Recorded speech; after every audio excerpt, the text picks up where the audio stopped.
আর মরার আগে কইছে, এর আগের দিন কইছে, নানু আমি যদি মরিয়ে যাই তাহলে আমার কেউ কান্দুনি নেই, আর আমি যদি হারাইয়া যাইতে কেউ তালাশি নেই। আমি কই কি নানু কেউ যদি নাও কান্দে তা আমি তোমার লোকে কান্দবো। এর পরের দিন দুপুরের সময় মারা গেছে। তারপরে এই যে বাসার থেকে যাওয়ার সময় কয় কি নানু আমি যাইগা। আমি কই কি যাওন নাই, এবার আমি শাক করতেছি, কইছে কি নানু শাকটি চিংড়ি মাছ দিয়া ভাজি কর বাজগো, আমার লোকে তোকে ভাত রেখে দেবো, আইয়াই আমি ভাত খাবো। 3 মিনিট পরে খবর মনে হয় 3 মিনিট পরেই খবরটা আইছে যে ও মারা গেছে। আমার নন্দে দৌড়ে যাইছে, আইয়া কয় কি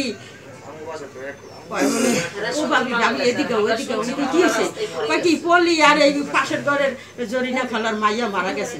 আমার 2টা মেয়ে ঢাকা শহরে, আমি মেয়ে বেড়াতে নিয়ে আইছি, ছোট মেয়ে বড় মেয়ে বাসে নিয়ে আসার পরে মেয়ে গার্মেন্টসে মেয়ের লগে একটু বেড়াইতে গেছে, গার্মেন্টস দেখতে।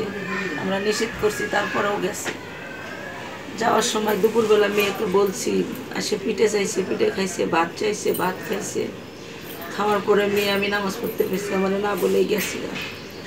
যাওয়ার পরে আমি উঠে আমার বড় মেয়েকে বলছি যে আমার মেয়ে কই, মিম কই। মা ও তো গেছে গা ওই ঘরে পাশের মেয়ের সাথে। আমি তখন বলছি তুই পাঠালি কেন? ও বলছে যে মা আসে পড়বো, 5টা বাজে আসে পড়বো, আসে আবার বেড়াইতে যাবো হাতির ঝিল মামার সাথে। এখন তার 6-7 মিনিট পরেই খবর পাইছি যে দুর্ঘটনা হয়েছে, রাস্তায় দৌড়ে রাস্তায় যেদিকে আমার মেয়ে পড়ে রয়েছে। আমি ধরতে নিয়েছি, পুলিশরা ধরতে দেয় নাই। আমি বলছি লিয়ে বাসার ভিতরে আসবো, আমি এটাই বলছি আমার ময়নারে আমি কাটতে দেবো না, আমার ময়নারে যেন পুলিশে না লয়ে যায়। আমার ভাইয়ের ছেলে বোনের ছেলে গেছে, আমি বলছি বাবা তুই ওরে কোলত বাসাইছো, আমার ময়নারে আমার বাসলা পরে আমি নিজেও কোলত লাগার চেষ্টা করছি যে আমি কোলে করে নিমু, পুলিশ আমাকে ধরতে দেয় নাই। আমরা উচিত বিচার চাই, আর কোনো মার সন্তান যান রাস্তায় দুর্ঘটনা এভাবে না মৃত্যু হয়। মরার পরে কেউ আর কোনো খবর নিল না আমাদের।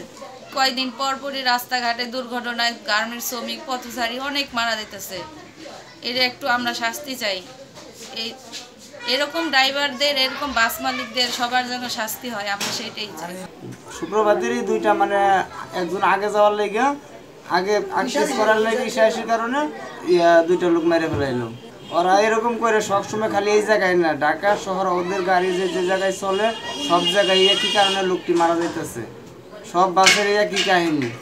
আর প্রত্যেকটা ড্রাইভারের লাইসেন্স চেক করলে ওদের অরিজিনাল লাইসেন্স পাওয়া যায় না।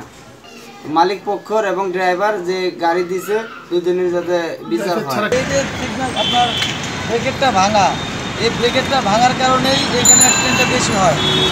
এই যে 1 জানুয়ারি আমার খালাতো বোন এবং অ্যাক্সিডেন্টটা হলো এই ব্রেকেটটার কারণে। যদি এখানে ব্রেকেটটা থাকতো তাহলে তারা কিন্তু রাস্তাটা পার হতো না। এইখানে একটা ব্রেকেট ভাঙা, সামনে আর একটা ভাঙা, এখানে জায়গায় জায়গায় ব্রেকেট ভাঙা।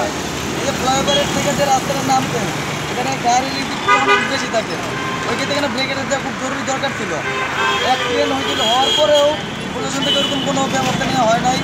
জাস্ট তারা খালি একটা লাল একটা রশি টাঙানো দেওয়া হয়েছে এখানে একটা লোক দিতে।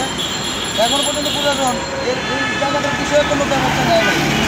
আমরা আশা করি সরকার এই জায়গাটায় মূল্যায়ন করবে এবং কি ঢাকা সিটির যতগুলো ভাঙা আছে এগুলো যেন তারা ব্রেকেটগুলো পূর্ণ সংস্কার করে দেওয়া হয়। আমার এই আবেদন সরকারের কাছে, তারা যেন এদিকে সবসময় মূল্যায়ন দেয়।